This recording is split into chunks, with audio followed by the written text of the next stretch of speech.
All right, let's get right into it. When you picture Abraham Lincoln, you probably see that serious face from the $5 bill or old photos. But behind that image was an absolutely brilliant political operator, guided by a really powerful set of ideas. In this explainer, we're going to peel back those layers and really get to the heart of the philosophy that drove him to save the nation, by first completely redefining it. You've probably heard this line a million times, right? But back in 1858, this wasn't just some clever metaphor. It was a diagnosis. Lincoln was looking at America and seeing a country that was literally, fundamentally tearing itself apart over slavery. He just knew that if something drastic didn't happen, the whole thing was doomed to collapse. This one idea is what kickstarted his return to politics and pretty much defined his entire presidency. So what was it that pushed the country right to the edge?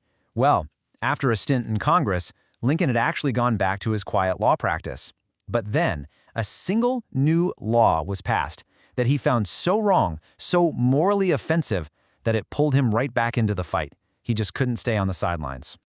Now, the idea behind this act was something called popular sovereignty, and the people who supported it, guys like his rival Stephen Douglas, they sold it as, hey, it's just democracy, let the people decide. But Lincoln saw right through that. To him, it was a disaster, a total betrayal of what America was supposed to stand for. He believed it would let slavery spread like a poison across the West. For him, this wasn't just politics, it was a battle for the very soul of the nation. I mean, just stop and think about that for a second. The man hasn't even given his inaugural address yet. He hasn't even taken the oath of office, and the country is already breaking apart. The House wasn't just divided anymore, the walls were literally coming down. The crisis he had warned about wasn't some far-off problem. It was happening right then and there. So, how on earth do you deal with a crisis that massive? Well, this is where Lincoln's genius really kicks in. Instead of getting bogged down in the angry shouting matches of the day, he did something brilliant. He decided to go back to the source code of America. He set out to prove that his vision for the country wasn't some radical new idea, it was the original vision of the Founding Fathers themselves. This chart lays out the whole debate perfectly. On one side, you have Douglas saying, hey, this is a local issue, the federal government should stay out of it. But then Lincoln comes back with a masterstroke. He basically says, actually, the guys who wrote the Constitution believed the exact opposite. They acted time and again to give the federal government the power to stop slavery from spreading. He wasn't just giving an opinion, he was claiming to be the true heir to the founders' legacy. And this is where we see the real lawyer in Lincoln come out to play. That big speech he gave at Cooper Union, it wasn't just a speech. It was a courtroom argument laid out for the whole country to see. He didn't just wing it. He spent months, literally months, digging through archives and old records, tracking the votes of every single one of the 39 men who signed the Constitution. He was building an ironclad case on nothing but cold, hard evidence. And this number, this was his knockout punch. So of the 39 signers, it turns out 23 of them had a chance to vote on this very issue, whether the federal government could control slavery. And of those 23, how many voted to give the government that power? A whopping 21. Boom! With one number, Lincoln basically proved that the Founding Fathers were on his side. It wasn't his opinion anymore. It was a historical fact. So now he's armed with this deep, rock-solid conviction. He is absolutely sure he's on the right side of history. And that belief gave him the justification to use presidential power in ways nobody had ever imagined before.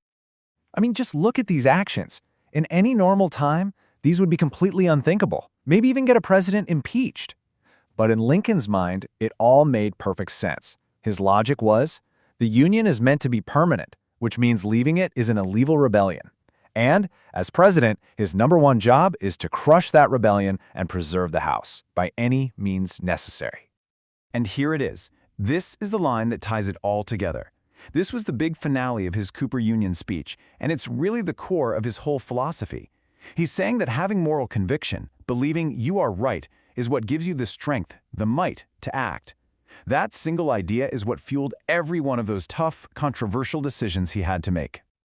But here's what's so incredible about Lincoln, he wasn't stuck in his ways. You know, his philosophy wasn't set in stone. The absolute horror of the Civil War, it didn't just test his beliefs, it completely transformed them. The whole point of the war started to change. From just preserving the old nation to actually creating a newer and a better one.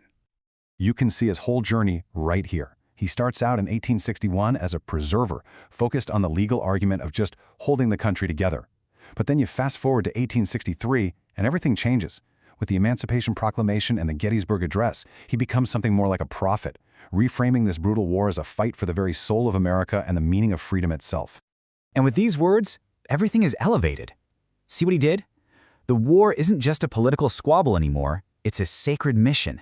The soldiers who died at Gettysburg didn't just die to patch up the old borders. No, according to Lincoln, they died to give the entire nation a new birth of freedom, to finally make the reality of America match the promise it made in the Declaration of Independence. The divided house wouldn't just be repaired, it would be rebuilt on a much stronger, much more moral foundation. So when you boil it all down, what do we take away from this look inside Lincoln's political mind?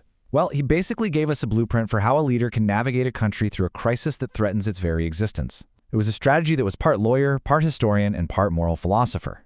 This is really the heart of his genius. He wasn't just a brilliant lawyer who used the Constitution as a weapon, and he wasn't just a preacher giving sermons. He was both at the same time. He managed to weave together the cold, hard text of the law with the fiery spirit of liberty. And in doing that, he didn't just save the Union, he gave it a new and better reason to be saved in the first place. And that leaves us with this final question, one that feels just as urgent today, doesn't it? Lincoln's method was to look backward, to find the path forward. He re-examined the nation's original DNA to solve the crisis of his time. And it's a strategy that makes you wonder, especially today, how we can define our own core principles and what it really takes to unite a house that feels, once again, divided.